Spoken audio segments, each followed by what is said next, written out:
Gators Breakdown, because there's never a dull moment in Gator Nation.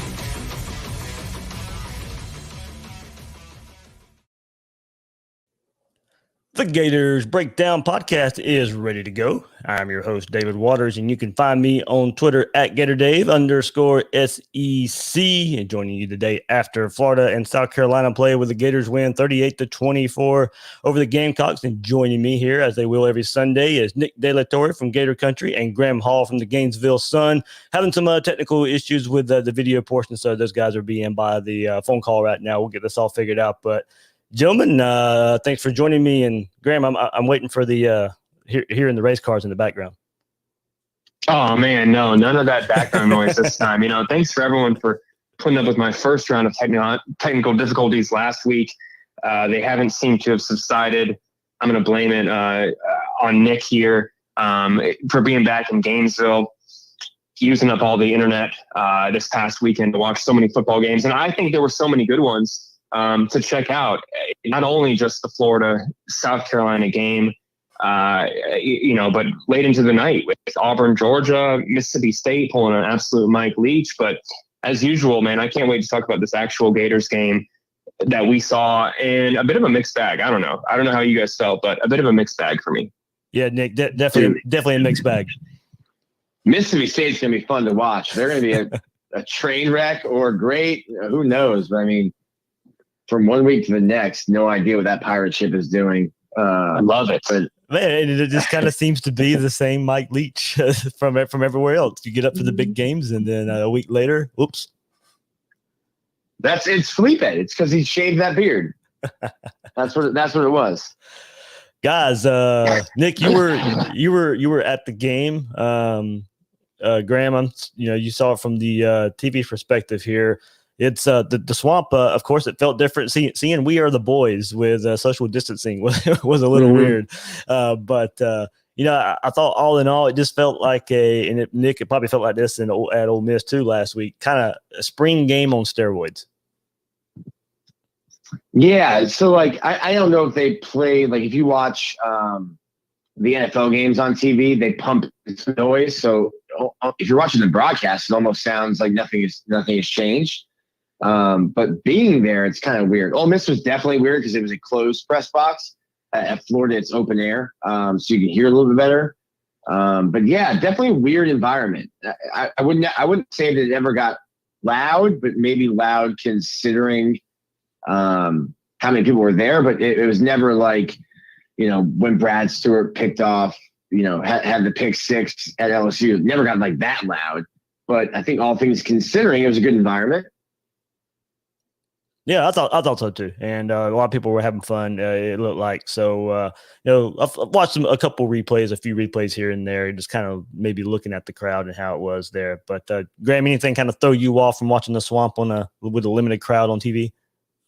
A little bit. Well, you don't really notice it too much when the actual game is going on, but the lack of cheerleaders from people I talked to who were actually fans of the game. My girlfriend's still in graduate school here and went to the game on Saturday, was sitting up in the nosebleeds, and she said that she couldn't really hear the band, and with no Gator bait chant and that not being played by the band, she said that was kind of jarring in a sense, because it was just kind of the same music over and over again, because they've taken out so many of those chants that you used to like. The "Move Back, You Suck," I heard, wasn't there either. Yeah. And you said glorified spring game on steroids, and I'm not going to disagree with you there, but man, it seems like forever ago that Dan Mullen was using that 39,476 number to troll Georgia with the spring game attendance, which would have been, I don't think that was the right figure. Let me throw that out there first off, but that might have been how many Georgia had last night. Let's not get started on that. That's good, man. Good sick burn. Tell me you wrote that earlier, but that, I want to believe him that camera angles made it look worse than it actually was up there in Athens. But I had some lakefront property in Iowa to sell you if you think that's all it was. 15,000, I got to say, didn't stand out to me as much as I thought it would. I thought it would be jarring. Maybe it was the cutouts. Maybe it was the blue chairback seats. Everything that football really doesn't need fans to affect the TV performance. I hate to really say that, and I'm trying to pick my words carefully here, but it's not like when you're watching the NBA Finals or something and you see those virtual fans where it really sticks out to you because they're courtside. They're right there. It's hard not to see them on the broadcast. I didn't really miss them yesterday. No offense to all you fans out there. I don't want to take any shots at y'all. I just don't think the impact was really that big. And maybe football players will disagree otherwise, because how else would you explain some of these defensive performances that we've seen? Let me say that. Yeah, good point there. We'll get into that defensive performance. The offense getting off to a great start, kind of fluttering there toward the end. But before we do, remember you can find Gators Breakdown on news4jax.com/Gators Breakdown. You'll find all the Gators Breakdown episodes and News4Jax coverage of the Gators. Please share, rate, and review the show. Subscribe on YouTube. And if you're watching live on YouTube right now, hit that like button. If you're not watching live, you can hit that like button there as well. And catch us on your favorite podcast platform. And follow Gators Breakdown on social media. We're on Twitter and Facebook at Gators Breakdown. So let's get, guys, we'll dive into this offense a little bit. Only 53 plays on the day. We'll, of course, start with what Kyle Trask was able to do for the day. 21 and 29 for 268 yards, 4 touchdowns, 1 interception. Hey, look, guys, he even had the longest run of the day on 19 yards on a speed option play. So, look, at one point, he was 20 of 24 for 259 yards after the Tony 57-yard catch and run. Finished 21 of 29, 268, 4 touchdowns. May have forced some throws early in the fourth quarter on a drive that ended in him throwing his first interception of the season, with Tony and Grimes running into each other, and Israel Mukwamu makes a one-handed interception. So the day didn't end too well, but that hardly takes away from his performance so far this season, Nick. You couldn't write, Hollywood wouldn't accept this script from Kyle Trask with everything he's gone through. To me, I think Dan Mullen probably said it best. It's just that I think his offense is not so easy, but it's very easy for a quarterback to run. But you need a quarterback, like he said yesterday, that is going to make the right decisions. And you can look at Kyle Pitts and say, oh, look at all the yards and all the touchdowns that he has. But Dan Mullen said yesterday, we don't force anything to one specific player. And then you look at it, and 11 different guys had catches week 1, 9 different guys had catches. That just takes a quarterback making the right decisions. And I think that's what Kyle Trask is doing. And that's probably why he's having so much success, is that he's just able to see what the defense is giving him and make a play. And then on the interception, that's probably just him trying to be maybe judicious, or that's where the play was going, because it looks like a play where, you take your drop, put your foot in the ground and make a throw. If you're trying to force the ball to Kyle Pitts, you're probably looking away from that. And, I don't think the interception was his fault in that aspect with 2 guys falling down. But, yeah, I think Kyle Trask is just doing what he's asked. And it might be a dirty term to some people, but game manager, I think that's what he's doing. I think he can do it both ways, Graham. I think, like last week against Ole Miss, you wouldn't necessarily consider him a game manager. Maybe in some ways you are. And maybe game manager should also be kind of redefined a little bit too, because as Nick says, he's going to pass you're going to pass for a lot of yards. And a game manager actually now for Kyle Trask could be, as Nick's point is, a facilitator. Get the ball to so many people, and the big plays can still come. And Graham, on a day where, as Nick said, completed passes to 9 different players, 5 different players have caught touchdowns this season so far. So we're seeing the steps that he's taken in to elevate this offense, get so many players involved. Look, I know the game didn't end too well, but that was just a blip on what we've seen so far. Trask is still showing so much command and playing as one of the best quarterbacks in the country. Yeah, he is. One of you made the quote about this being a Hollywood story. Whenever I think of Kyle Trask, I think of 2 things. One, who is going to eventually play him in the Hollywood movie? Do you guys have some good takes? I'm thinking they got to do it as in like a Chris Evans character looking back on his story. Because when I think of Kyle Trask's story as related to a movie, and don't knock me, everyone out here, just stick with me for a second. I think of that first Captain America movie. He shows up and no one's expecting anything out of him. And then it just takes the right people believing in him, and then he gets jacked up. Captain America. I don't know. You guys can knock it out there. But what I thought he did really well, and I'm not going to say that journalists out there love using cliches, but it's true that there are just some cliche terms thrown around out there sometimes. If I got to use one word to describe Kyle Trask in this offense, I'm going to use, and I don't even know if this is a real word, so don't knock me for that as well, but I'm going to use the term capitalistic, because whether it's running the football, like you said, longest run of the day, that 19-yard, where it just seemed like everyone, you got to praise the blocking there. First and foremost, everyone held their blocks to make that 19-yard run into deep Ole Miss territory happen. But whether it's spreading the football around, which we know this offense loves to do, you got to credit Brian Johnson for what he's done as well with Dan Mullen. But like you said, 5 Gators having touchdowns, 9 guys catching the ball. Even Naquan Wright got involved. You see Xavier Henderson getting multiple targets, although one of them had that pass interference on it. Trent Whittemore capitalized on both of his targets, absolutely. Although one of them, I'm sure that he heard about that bobble afterwards, if we're being honest. But I think that just Kyle Trask does a really good job capitalizing what the offense is trying to do. He doesn't zero in on one receiver. He's not scared to run it when that's the play call. He senses what the defense is trying to do. And maybe you can make the argument that other defenses right now are struggling to read Florida's offense and what the wrinkles they've added in there, how they've changed the offense. But I think it's also, you have a lot of credit to what Kyle Trask is doing, taking the next step as a quarterback in just kind of this still 15 game sample size of starting appearances that we've seen out of him. Yeah, we'll go to the rest of the passing offense and then how they performed yesterday. Of course, favorite target, Kyle Pitts, garnering headlines. Once again, the Kyle and Kyle show, the Kyle connection there. 4 catch, 57 yards for Pitts, 2 more touchdowns. Look, guys, he leads the country in points per game. And look, we kind of have to gauge it that way right now. It's easier stat to track since so many teams have played a different amount of games right now. So he's leading the country in points per game right now. But if you want to go by number of touchdowns, he's 3rd in the country with 6 in 2 games, behind Cameron Carroll of Tulane, who has 8 touchdowns in 3 games, and Ulysses Bentley the 4th, what a name there, from SMU, with 7 touchdowns in 4 games. So, with his 6 touchdowns, now he's 12. He has 12 in career and has tied the school record for career touchdown receptions for a tight end. He only had 5 touchdowns all those last season and has already eclipsed that total. So all this, no catches in the second half. South Carolina did a good job there. Coverage was tight. Pitt still almost managed to make a miraculous catch out there, showing he's still human after all. And one more little stat that CBS Sports headquarters put out there.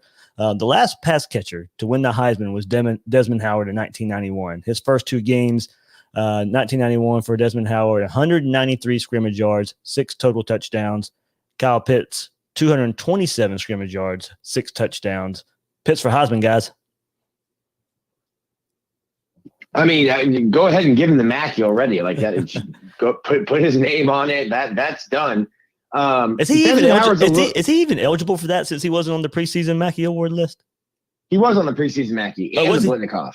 Okay, there was one that left him off because they were saying he wasn't really a true tight end. So I have to go and find that. Okay. I mean, there's so many awards, but yeah, I believe that was last year actually, and it was one of those things that really motivated him into this offseason to improve his blocking. Yeah.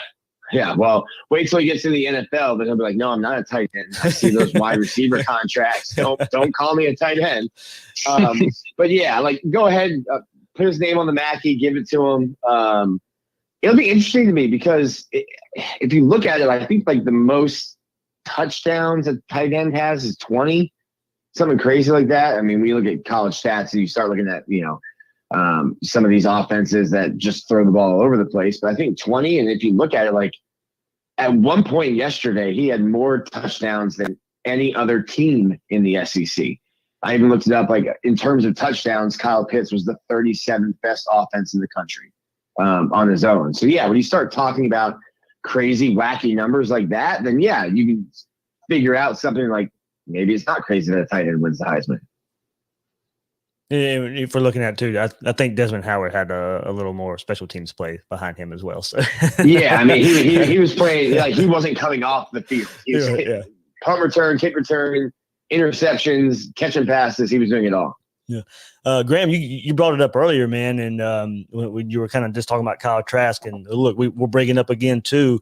We just brought up Kyle Pitts. You can extend the conversation with him and what you've seen from him too, but Man, Cadarius Tony continuing to show the steps. He has become a more well-rounded player, and becoming a wide receiver now. He led the team in receiving with 6 catches, 86 yards, a 157-yard touchdown, showing flashes of physicality and speed all in one play. Kind of reminiscent of some Percy Harvin plays back in the past. Don't get me wrong. Don't confuse it, everybody. He's not Percy Harvin.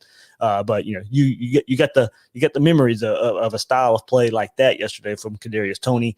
Pretty safe to say, he's done the necessary things and steps to become a more well-rounded player, and it only makes him that much more dangerous. Yeah, absolutely. I kind of made the point that one of the things that Kyle Trask does well is he doesn't zero in on a wide receiver, but half of there to either Kyle Pitts or Cadarius Tony. That shows not only how much he trusts them, but absolutely the steps that Cadarius Tony has taken to be that all-around receiver that so many people have been really kind of waiting for him to become. That was a big reason the media and his teammates and everyone was saying this guy should come back for one more year. He has the athleticism. Can he put it all into one package? He's going to have a chance to be the returner this year and work in the passing game. And the ways that they've used him this year, I hate to use it kind of another buzzword in a sense, but I think that he's just been a very good complement to Kyle Pitts and vice versa. It's hard to cover both of those guys and give Kyle Trask time in the pocket to go through his progressions and find another wide receiver. If both of those guys are covered, he's getting the ball to Trayvon Grimes or Jacob Copeland. I thought Cadarius Tony did extremely well, and this is outside of that insane 57-yard touchdown where I think we all thought that he was about to be piled on in the middle of the field and just burst through them with an insane amount of get off that. I don't want to go out there and say that South Carolina's defensive backs have tackling issues or whatever, because that takes away from Cadarius Tony's run. But I think that if that had happened to Florida, we would all be saying that's my big thing. But you really have to absolutely go back and look at the film and look at his footwork and how he's selling his routes and his effort on the field, complimenting guys like Kyle Pitts when they have a big reception. I'm really impressed with what I've seen out of Cadarius Tony so far this year. He's got to obviously continue it, and I know this isn't really totally up to him, and knock on wood here, he's got to stay healthy. I think that if you can ever make one fair knock on a player with insane athleticism like that, is that they are going to take some hits. It's an inevitability in a sense that they are going to get injured, that those plays are going to sometimes end with them getting tackled in the middle of the field, and unfortunately sometimes awkwardly. So for Cadarius Tony, I think learning how to get down, get out of bounds, if there's any way that I can nitpick his game a little bit more, start taking care of yourself. You're going to make that money. Go out there, get out of bounds if you can. I know a lot of the media ends knocked Demarcus Robinson when he hit the sidelines. Well, he knew what he had and he had to protect his future. And I think that Cadarius Tony has already shown us a lot as of late that he should start looking after himself. Oh, there you go. When Cadarius Tony gets hurt, just remember it's Graham's fault. Don't run this back. And look, guys, when we were on the Gator panel before the season and we were kind of discussing what we expected to see from this offense, I even said, even with the receivers that they lost last year, I thought there was a chance to be more explosive as long as Kyle Trask took the steps and Cadarius Tony took the steps and Trayvon Grimes takes the steps and Kyle Pitts becomes even more of a monster. And that looks to be holding true. There are some, not many explosives in the run game yesterday versus South Carolina, but you're starting to see, a lot of these chunk plays come through the air now. When was the last time that I'm trying to think of the last time? It's definitely the most exciting offense since I've been covering the team. When was the last time? I guess you have to go back to the Tebow era, where you had plays like that, where at any point in time you could think that, hey, something might pop off. So, my first season covering the team was 2013. You certainly didn't feel like that about the offense that year. Yeah, and the only time you really thought that you might get an inkling of that is when Florida blows that Ole Miss in McElwain's first year. You're like, okay, there's something working there, but of course we all know what happened there. It was a house of cards. that blew over. Exactly, but that's that was kind of really the only point there of maybe some glimmer of hope. That's what what's coming on the offense. So, yeah, hopefully no falling apart here. I saw the joke out there last week of keep Kyle Trask away from any GNC in Gainesville. So, but he's got Nick Savage. He's got Nick Savage now. He doesn't need to worry about that. What are you guys doing? Both of you are jinxing the entire team. I'm just sitting here trying to have a nice podcast, and you guys are over here just like trying to ruin everything.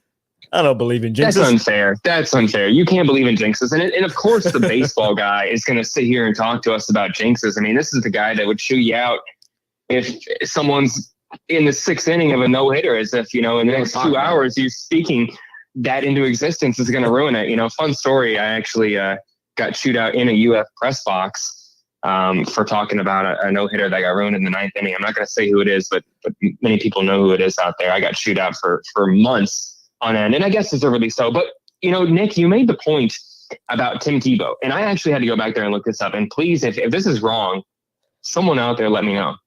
But that was the third game where Kyle Trask has thrown 4 touchdown passes. And that's apparently the most a Gators quarterback has done, 3 games of 4 touchdown passes since Chris Leak, which means that Tebow didn't do it. So I'm with you that you could feel it could pop off at any moment, but we have to be honest that in the last 15 years, games of 4+ passing touchdowns are few and far between. And I know that obviously the point is that Tebow was a dual threat where he could beat you with his legs and through the air.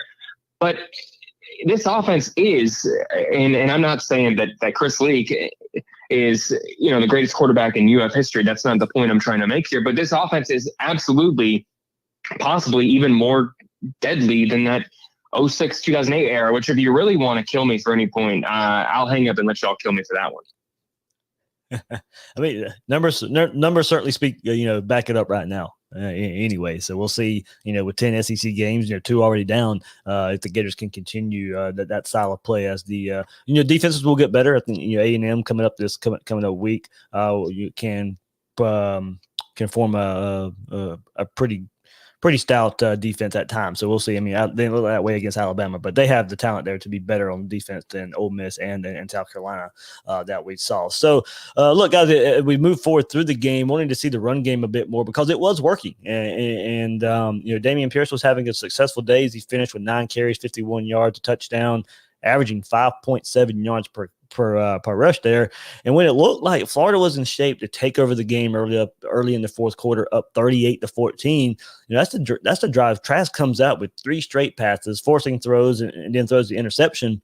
And at that point, you just would have loved to see Florida, salt the game away with a run game, especially when Pierce was running with a lot of physicality, a lot of toughness in the game. And we give a lot of credit for Mullen and staff for in-game coaching strategy, and rightfully so, given his history there. But I'm pretty sure that might be one drive they'd like to have back. Which drive are you talking about there? When Trask came out and it was slinging the ball all over, and Florida had a pretty good lead there, you would think you start running the ball a bit more to maybe salt the game away. Yeah, I think so, and I guess maybe just to play the other, play devil's advocate, play the other end of that is that's not your identity right now. You know what I mean? And if that's not what you do well, hey, well, it's just the offense is running well. Could we run the ball and salt the game away? Maybe, but that's not why we have this lead to begin with. Yeah. And I get it. I mean, listen, Will Muschamp and his offense is really the one that iced the game with that 7.5 minute drive, in the fourth quarter. Could Florida have done that? Sure. I mean, I think we're playing, Monday morning quarterback. If you're saying, well, Florida just runs the ball there, and Damian Pierce was, running the ball hard, and the first drive, he ran the ball, I think, 5 times in the first drive. Looks great. And then you look at the end of the day, and he only has 9 carries. You're like, well, what the heck happened? He only had 4 more the rest of the game. But I think it's just that's not Florida's identity on offense right now. So when they come out and they're throwing the ball in that situation, to me, I'm not sitting there thinking, what are you doing? I'm looking at it and going, well, that's what you've been doing, through 2 games now. That's who you are. Yeah, I didn't necessarily question it at the time, of course. And of course, Nick, you're right. Revisionist history here. Just kind of going back to the day Pierce had, I was just up that much. I probably would have liked to seen at least starting that drive with a run, especially when Trask did kind of force that first throw of that drive and then come right back around with another pass and then the interception on the play after that. So, but you're saying at least get the clock running by, hey, run the ball. Yeah. At least get the clock running. Don't come out right away, throwing the ball and hey, first thing completion. All right, well, we wasted 3 seconds and that's it. Yep. Yeah. Graham, is that I gotta, like the TV perspective, as if Florida barely had the ball in that last 20 minutes, the last third of game action. And, that wasn't TV, Graham. That was just it. Exactly. That's what you're saying. Revisionist history is always existent in a sense, but that's not the case here with that, because I went back and looked at the stat sheet, and in the last 1945 of game time, South Carolina ran 40 plays. 40 plays. That's insane. I mean, you want to talk about a sped up spring game in a sense. I mean, it's like they were running the 2-minute drive over and over and over again. And it did feel like it took forever, and it took them forever to score. But so many of what they were trying to do, it's like the offenses were switched. They were trying to run the run plays that Florida should have been doing to chew the clock out, when they should have been going for not kicking field goals to make a 3-score game a 3-score game. It was insane how long Florida's defense was on the field in the second half, in the last 20 minutes. And if I'm going to critique one thing that I think stood true at the time and still stands true, is that defense absolutely probably felt gassed at the end of the game. And I imagine they were like me, and they went to bed by 10 p.m. last night, because they didn't really get a chance to get out of the field. And I know that they rotated. I think still did a good job of rotating and getting guys in. But if you'd like to see one thing is to stop a team on fourth down. What were the Gamecocks on fourth down? 4 for 4. And they can think, 6 third downs, most of those in the second half. I mean, if I'm Todd Grantham, I'm despite the victory, I'm letting the defense know that we're going to have to get off the field sooner, or it's going to come back to bite us at the end of the season. Yeah, we'll make the transition there, and the frustration that comes with that side of the ball on defense right now. And look, I mean, there was one improvement from last week, of course, and that comes in the form of not giving up the big play. And was South Carolina even really capable of that? So that you can ask yourself there. But that is at least one improvement you could see from Ole Miss to South Carolina, not giving up the huge chunk play there, improvement there. But that's where the fourth down conversions show up. And Graham, going to your points here, 6 of 17 on third down for South Carolina, only 2 of 10 in the second half. There's an improvement on third down defense, but that led to a lot of fourth and shorts and physicality. Gotcha. That's what it was. Yeah, physicality being an issue there, with South Carolina converting 5 of 6 fourth downs. And most of that to me is just mentally wanting to. It's fourth and short. Your defensive line's going to man up and get physical and beat that opposing offensive line. So all that led to 83 plays ran by South Carolina for only 329 yards, for an average of 4 yards per play.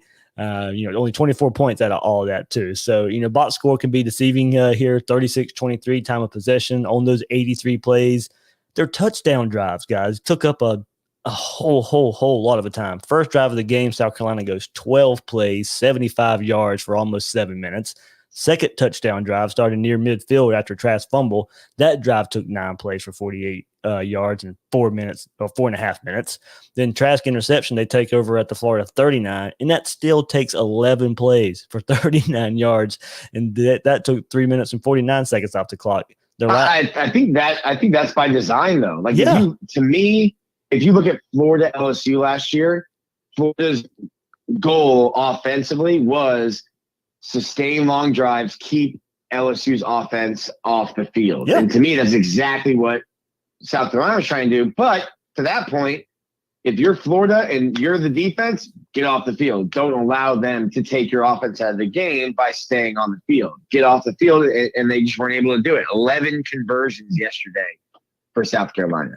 Yeah, and in a way, you let them do it, kind of like I do believe the defenses kind of let them do that in a way, but you don't get beat on 4th and 1 on purpose. So that's kind of where my physicality part comes in issue. But you let them play that game in a way, especially late. That's kind of what LSU did to Florida last year, and I think that maybe did what Florida let South Carolina do in a way late in that game last year. Now, don't get me wrong, you want to get off the field. That's not an excuse there.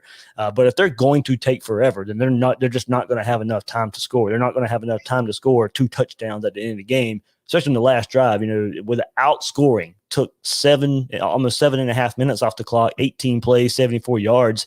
So there were 6 drives of 6 plays or less, and 1 key 3 and out right before halftime to give the offense the ball there. So there was one situational part where I like what Florida did right before halftime. 2 weeks in a row, you force a 3 and out and get your offense the ball where they can put a touchdown up right before halftime.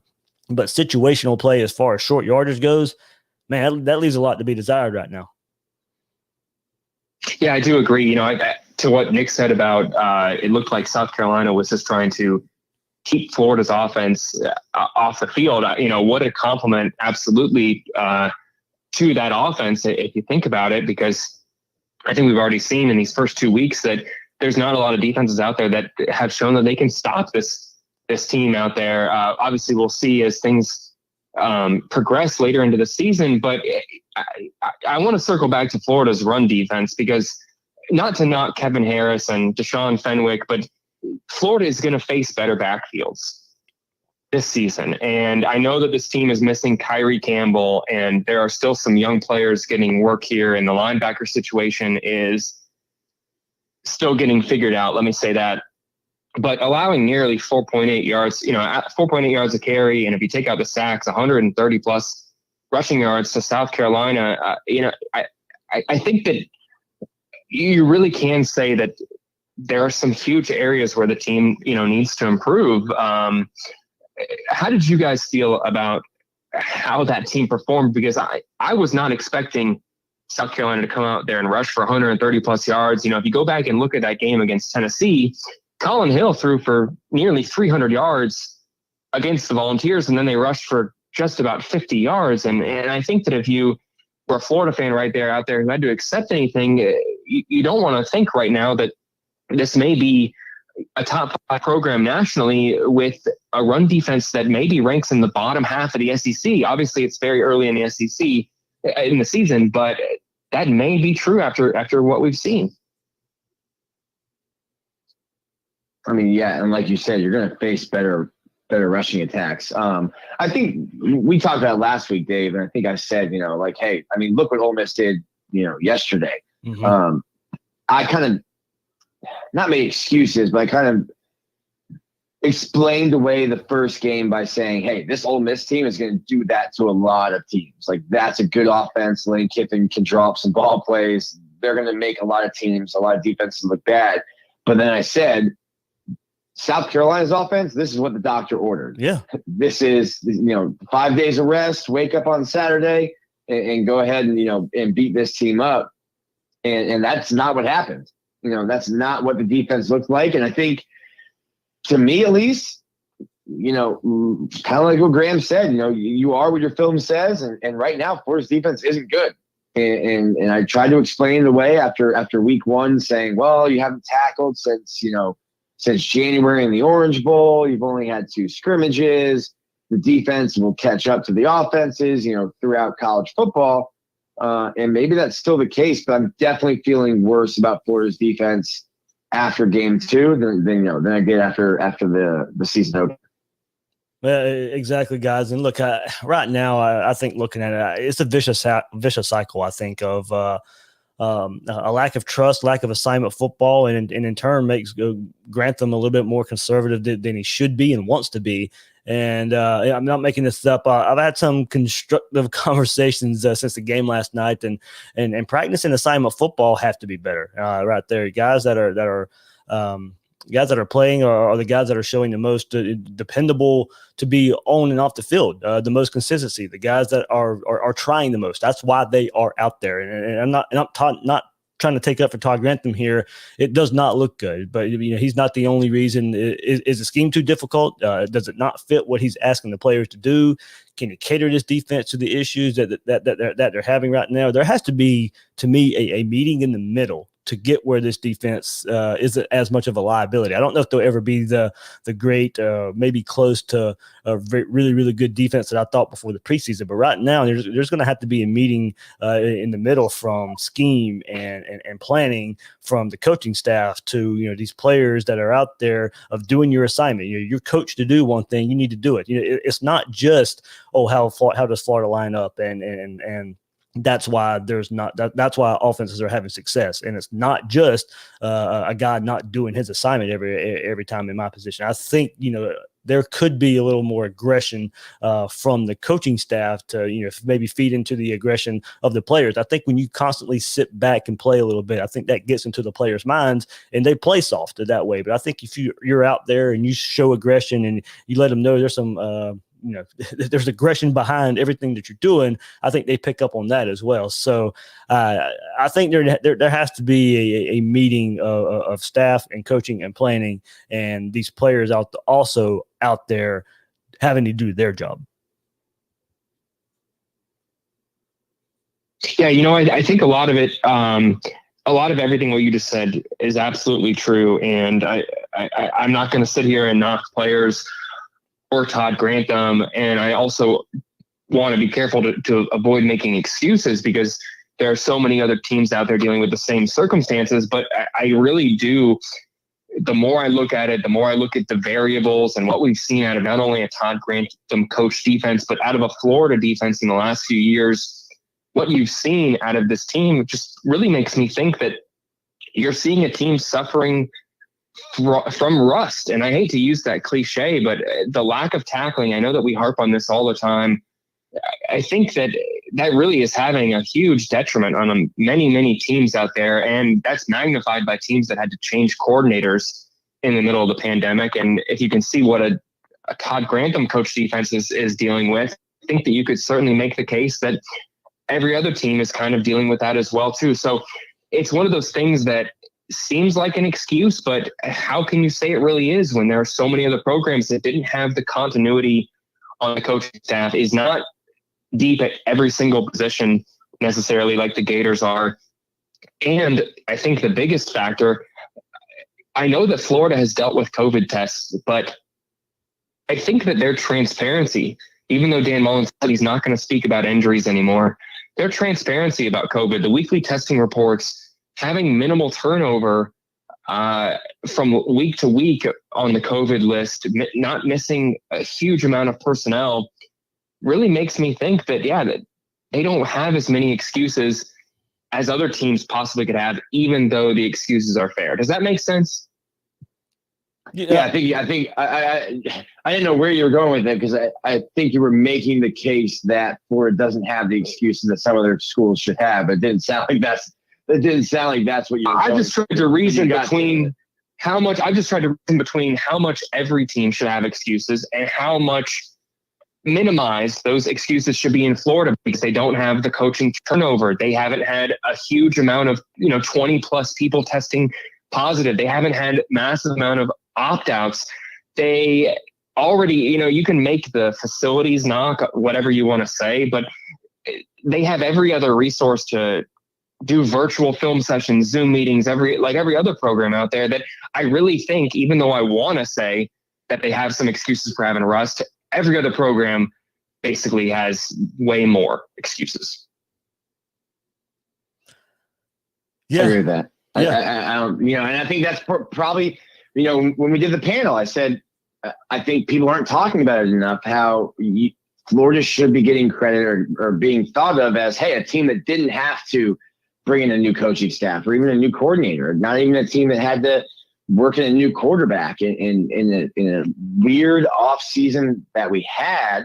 I thought that should be, given. Florida should have gotten credit for that. And that's exactly the point you're making, Graham, where you don't have that excuse.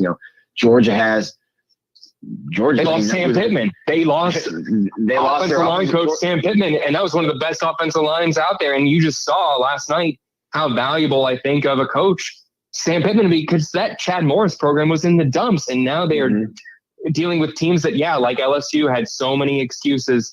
But what Arkansas just did to that Mississippi State team, and they have a new defensive coordinator, Barry Odom, the Missouri head coach, and Arkansas's defense looks mounds better than what we've seen from that program the last couple of years. And so how can you sit here and say that a team that won 4 games and brought in a new coordinator shouldn't have more excuses than this team that has continuity and is paying Todd Grantham $1.7 million and all of these other factors that should amount to better performances than what we've seen through 8 quarters. And Nick, I'll start with you on this one before we kind of wrap this one up here. Where's the star at on defense? I'm not talking about the star position. I'm talking about the pass rusher that's going to come up big in the situation there. We haven't seen the consistency of Ja'Kai Polite, Jabbar Zuniga, Grenard. Only through 2 games right now, but still, you kind of got a sense when watching those guys from the get-go. Okay, those guys are going to live in the backfield, and we haven't necessarily seen that yet. They've gotten pressure. Don't get me wrong. It just hasn't been at that level yet. And why so much zone and soft coverage when, it's not really Todd Grantham's background that we've known him to do so much is, we expect more aggression. We expect more blitzing here. Marco Wilson looks nowhere near where he should be, to me, mentally playing star right now. To me, that's not a really good fit. I know he stepped in there and did well last year. It did not translate so far into this year. Kyler Elam, whether we're getting the man coverage a lot, doesn't seem to be the lockdown corner we necessarily thought he would be. Amari Burney's out there at linebacker. He's going to, listen, now just going to give up some plays. The middle of the field's been picked over the last 2 weeks. A lot of it, assignment football is not happening. That is part of it, but we just want to see more aggression. I think, the fan base wants to see more aggression from Grantham, and there has to be some trust there not to give up the big play and take advantage of what he's kind of been known for years. Let the guys go out there and play fast. I think it probably starts with what you were just saying. When you list those guys, I don't think Florida has a guy right now that you look at and you can say that's their star player. When you go back to thinking when Dominic Easley was on the team and Sharif Floyd and guys like that, you knew they were going to make a difference in the game. I don't know who I could point to on Florida's defense right now that I think can make that impact. Could it be a guy like Brenton Cox? Sure. And I think you see it in spurts, but it's not consistently throughout the game. Ventrell Miller, he's going to put up, 10, 12, 15 tackles a game, but is it an impact play that he's making? And I think that's right now you're looking for a guy on Florida's defense who is that impact player. And I can't name one. Yeah, my gut is going to say Brenton Cox. Let me just jump off that because when I went back and watched a little bit more closely last night after the game, it looked like a few times Brenton was just so a millisecond away from making the play. If you go look at the stat sheet, one, I got to say this by crediting Florida's offensive line. The South Carolina defense didn't hit Kyle Trask yesterday. They had 2 sacks, but they didn't register a quarterback hit. And the Gators registered 9. And Brenton Cox had half a sack, and 3 of those led the team in quarterback hits on Colin Hill. He was close to several sacks there, and I don't want to be one of those people who possibly sounds like a homer, but not only do I think are we seeing some rust from football players, but they're still not calling holding with anything of consistency. And not only were there times where blatantly Brenton Cox was held in what looked like it was about to be a sack there, but go back to that first game even, and ways that just don't show up in the stat sheet. Yeah, Gervin Dexter made that heads-up play, that interception there in his debut, but Brenton Cox tipped that ball, making a heads-up play to get a hand on the football. So my gut is going to say Brenton Cox. Zach Carter as well, 3 solo tackles, team-high tying 8 tackles as well, game-high sack and a half. I think that when all is said and done at the end of the season, he is going to, stats-wise, be the guy who benefits the most in this pass rush. But I still think that Brenton Cox's impact hasn't necessarily shown up either on film or translated into sacks necessarily, or it's been overshadowed by how teams have been able to run the football against the Gators through 8 quarters. Absolutely there. Guys, you ready for some listener tweets? Let's do it. Let's do it. Coach Guns starts us off here. He says, honestly, I don't feel like we have lost enough to be this bad on defense. I think, honestly, the problem is how the defense has been recruited. A lot of lengthy pass rushers, but no pure run stuffers. Also, a clear loss of Gennard and Henderson are big losses. It kind of goes to what we were just discussing here. Ellington Jones says offense played average and still scored 38. Defense was in better position, or quote, in better position, but was overpowered on many plays. Have to play better first down defense and consistently stop the run better. We should beat Texas A&M. So 2 defensive thoughts there. And look, I mean, Coach Guns brings it up, the recruiting of lengthy pass rushers, no pure run stuffers, and going that. And I hate harping on this. I hate going back to this in a way, but I remember Todd Grantham's time at Georgia, and he comes in there and everything's pretty good early on. And then when he starts getting his players in, that defense falls off a whole lot. So I hope, through 2 games, and I don't want to go that far with it and say we're looking at the same scenario here, but I think it is worth bringing up, some early success at Georgia.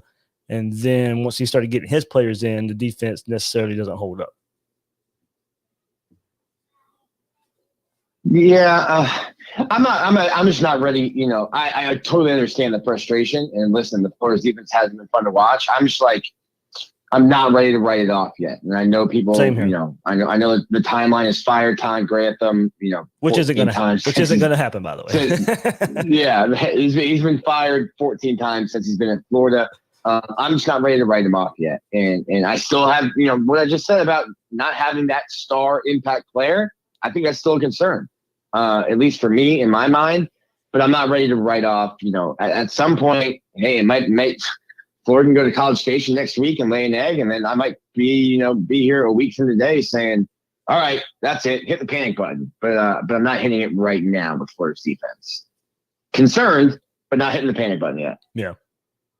Anything? Yeah, I'm right there with you. I am concerned about, I think what you've seen, but I don't think we should be anywhere close to hitting the panic button. And I think if I really had to look at it through the lens that Florida is looking at it through, early on, you can take your lumps as long as you're going to win the football game. If it means that you don't have to have guys like Zach Carter and Brenton Cox and Ventrell Miller, Jeremiah Moon, Marco Wilson, et cetera, your valuable playmakers, if you don't have to have them on the field for more than 60% of reps, that's going to help you out down the season, even if you have to give up 24 points right now to a team like South Carolina, because as much as we've been talking heads throughout the offseason, one of the biggest points I think everyone has always kind of agreed on is that depth is going to serve teams far more than handing out impressive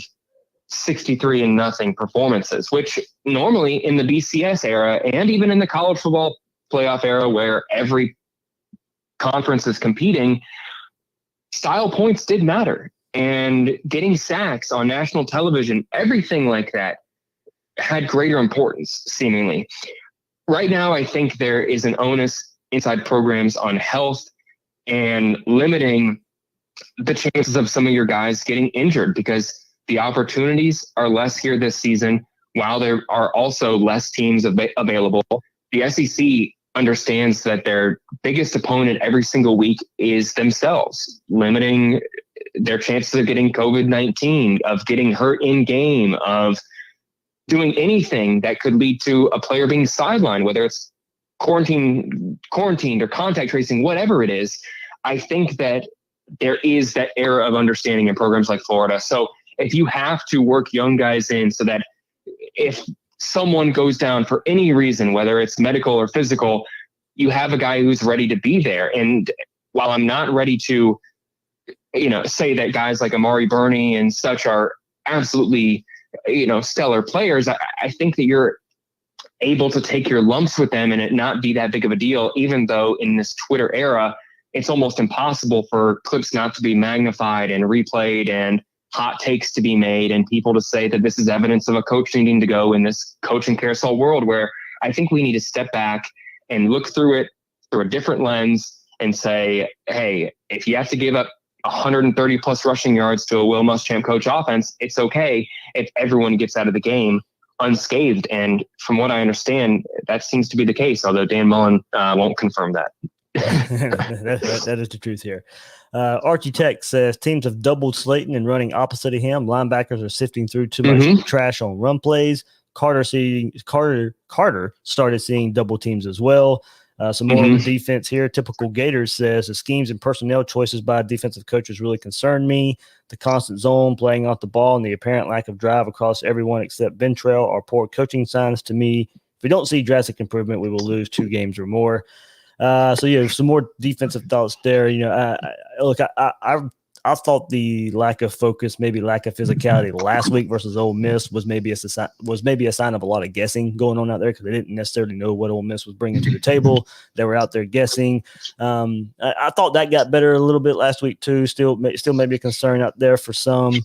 But yeah, I mean, you have started seeing Slayton get double teamed. I think he has shown up as for opposing offenses to be a threat there. So they are throwing double teams his way there. But scheme personnel choices, you would hope to think in week 3, this is when we finally see Brad Stewart come aboard, and the thoughts were of him in preseason camp, where he was playing some stars. So if he comes and plays stars, does that shift Marco back outside to where I'd say he's probably more comfortable overall, where you have Wilson and Elam on the outside? So, I think, personnel, who knows what Kyrie Campbell, if he'll even be available at any point this season.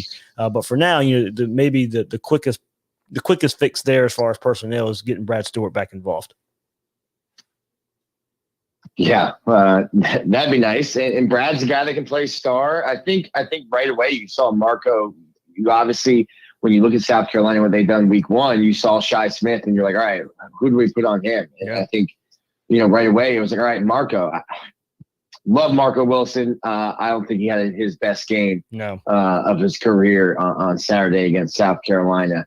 But yeah, you've got to figure out something, because if like coaches always say, you got to get your best 5 on the field, and you got to put them in positions, put them in a position to be successful. And I don't know if you can say that about all the guys you put on the field right now. And to me, one guy that I think is regressed and that I thought should be making a bigger impact, and if we're talking about star play as well, is Amari Burney.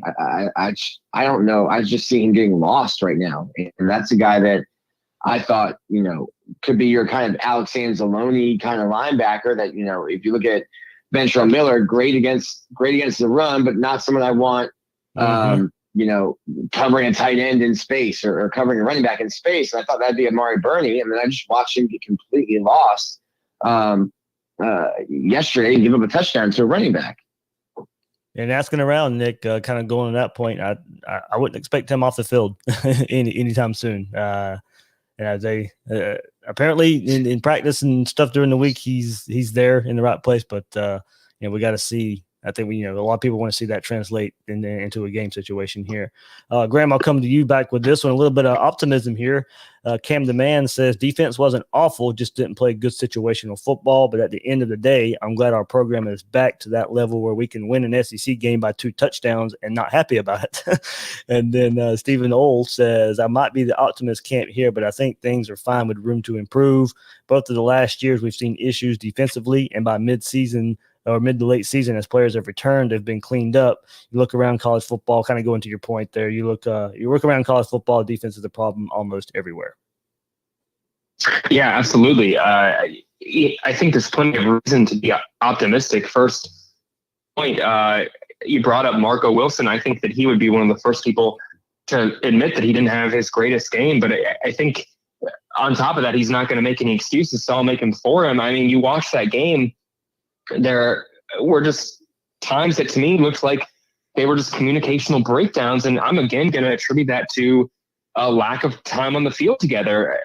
Nick, you can attest to this as well, but one of the things that we saw so much over the past 3 seasons was an incredible bond, I think, between Marco Wilson and CJ Henderson, where they would stay every week after practice. And we know how that, I hate to use the buzzwords here, but that chemistry can translate to the field, and you just know where guys are going to be. And whether it was that play where Kyer slipped or whatever it was, or they collided and bumped knees, and there were just things that stood out to me as things that usually get corrected in the off season or spring practice or a normal fall camp where it's not 20 hours a week.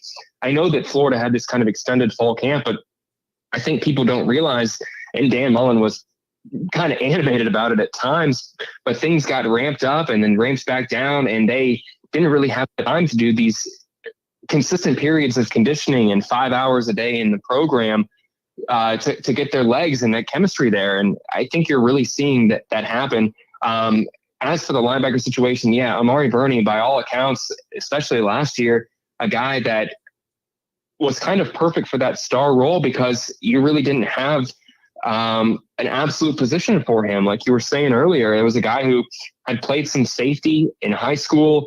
They had tried him at corner. A lot of people thought that he would be a linebacker right away, but still kind of needed to bulk up a little bit. I just don't know what his future at that position is there, or if he really is going to be a capable star for Florida, because as we all know, and Ron English has said this often, it's an extremely difficult position to play. And I think that Florida has yet to find a quote unquote perfect star this year. And if they do have one, it may actually be a freshman on the roster. We don't know. I think that you're going to see that position continue to rotate guys around, and they will use Amari Burney, and they will use James Houston as that weak side, third linebacker, whatever you want to call it. You're just going to see a lot of, I think, I hate to keep using that word rust, but I think you're going to just still see some mental breakdowns on the field because you haven't had that repetition to go out there and actually utilize what you learned in the offseason because it was all virtual. Well, here's the thing. That position is so hard. Year 3, you're still trying to figure it out. No one's done it since Chauncey Gardner. Maybe someone else had on defense then. Yeah, Dan Mullen loves to say that he loves to put in, and this is not a knock. And let me, preface that. Dan Mullen loves to say that his offense is utilized around putting players in the best position possible rather than trying to make them work for an offensive scheme. I think you could make an argument right now that it seems that's what the defense is trying to do. And I would not be surprised if you saw Florida try some different looks here in the coming weeks, because Texas A&M is also struggling. So you could absolutely try that in the next week. I would not be surprised by that at all. And last couple here, and both of them from Mo Talley at Mo Talley 56 does a really good breakdown here of defense, because it will be our Achilles heel this year. Not all of these issues will be fixed by benching players. The defensive coaches will have to earn their checks by correcting these issues because the same issues are still lingering. It will prevent us from reaching our potential. Defensively, we have issues on every level. Defensive line not experienced enough. Players are having growing pains. Linebacker fundamental issues, possible lack of ability, kind of what we were just saying here, and DB's lack of effort and execution. They don't seem to be motivated. Some issues can be fixed by personnel changes and fundamental breakdowns. So good look there from Mo Talley. Thanks everyone who sent those tweets in, and we'll take one quick look around the SEC before we hang up here. Of course, Florida 38-24 over South Carolina. Tennessee backs up their win over South Carolina 2 weeks in a row now. 2 wins for the Vols, 35-12 over Missouri. Alabama thrashes Florida's next opponent, Texas A&M, 52-24. Ole Miss, Florida's first week opponent, goes to Kentucky, gets an overtime win, 42-41 over. That was a big. I watched that game. I was able to see the end of it when I got home, and they missed a field goal. They missed an extra point, I believe, in OT, which was OT. Yeah. Oh, man. Freaking Kentucky, man. I sit here all off season. I'm like, they bring everyone back. Yep. This is the year. Florida's. I went on Knoxville radio, and they asked me about Florida, Tennessee. And I said, if I'm Florida, I'm more worried about Kentucky than Tennessee. And here I am. Tennessee's 2-0, and Kentucky's 0-2. What do I know?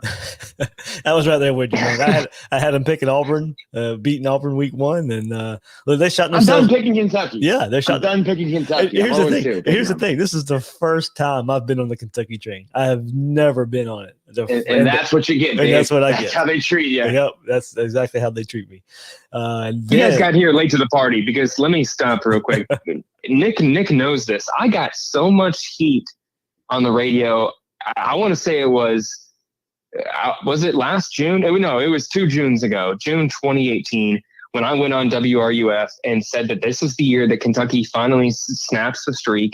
And people ripped me left and right, called in. Lance and Jasper called in, and as they should. But that actually ended up being the year. And I got to say, I wasn't on Kentucky this year. I think that Mark Stoops has done a great job with that program.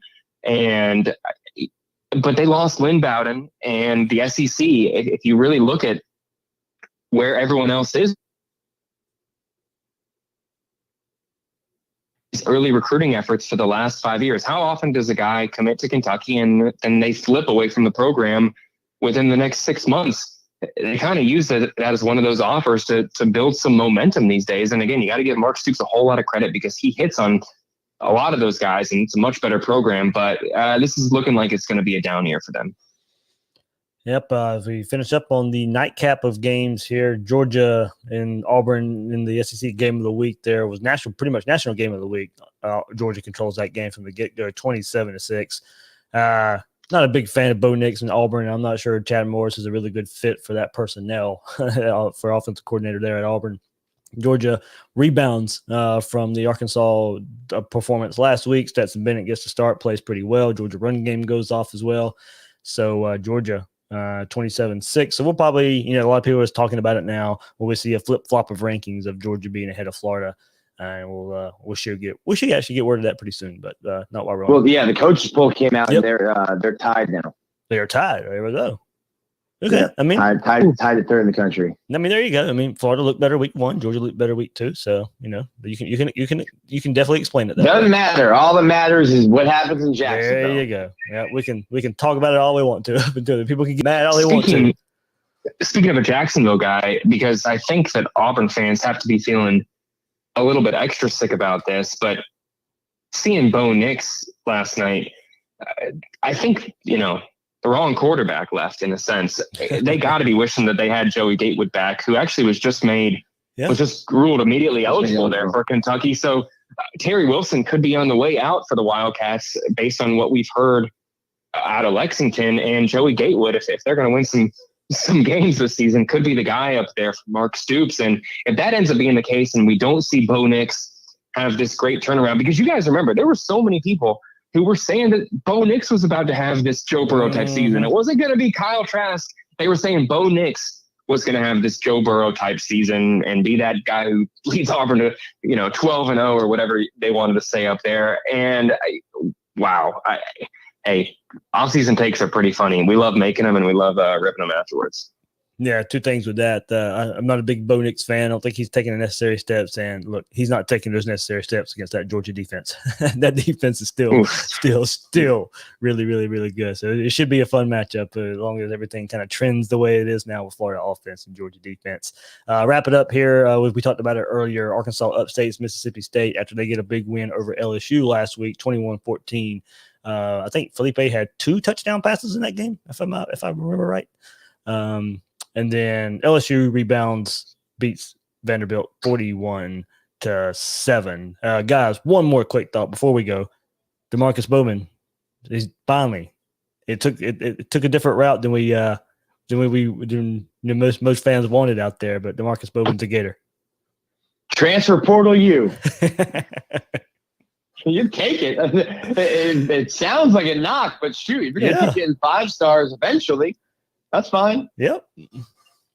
People love to downplay it, though. I think it's funny. Let me say this. I think it's funny that Florida's spot has been so prolific with getting 5 stars after the fact. But you really got to take it. If you're a Florida fan and you're a Florida coach, you can't take it as kind of a knock on your recruiting. You have to take it as a sign that you're doing something right, because a lot of coaches can go out there and talk the talk and make a program sound good. But when Saturday comes around, and especially right now when a lot of people are just sitting at home watching and they can really weed the truth out from the lies, Florida's program looks extremely good. And I was saying this in the offseason, and you guys can disagree out there, but the way that the Gators came out there, especially with the Black Lives Matter movement, the way that Dan Mullen embraced that and it really opened his eyes, I think, and spoke about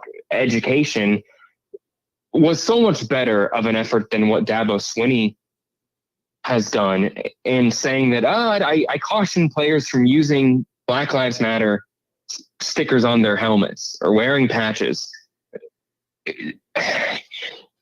I knew that was going to catch up to him one day, and I know that that is not the biggest case here, but I think that the Florida program has done so much right to appeal to players, not just on the recruiting trail, but at other programs during the pandemic, that it just kind of feel like some karmic justice in a sense that this is paying off for Florida. And I know that obviously there are improvements that need to be made on the recruiting trail, but I think that when you look at it, you have to give Florida a whole lot of credit for embracing the right thing right now, because you talk about recruiting every day or dying, that plays into it now.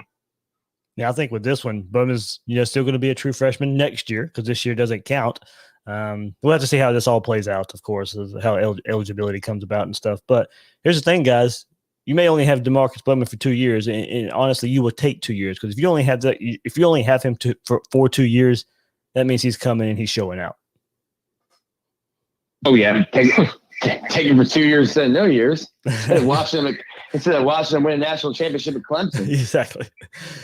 Let him contribute there, of course. All right, guys. Hey, thank you very much for hopping on and taking a look back at this Florida-South Carolina game. We'll do it again next Sunday after Florida Texas A&M. That game has been announced for a noon kickoff on ESPN next Saturday, so another nooner for the Gators. Nick, you making the trip?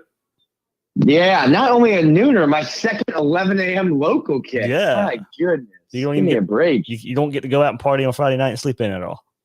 Yeah, well, I don't often agree with Will Muschamp, but I think he said it in 2012. You ever been to College Station? It'll be the last time you go. So looking forward to my first trip to College Station, and I'll report back.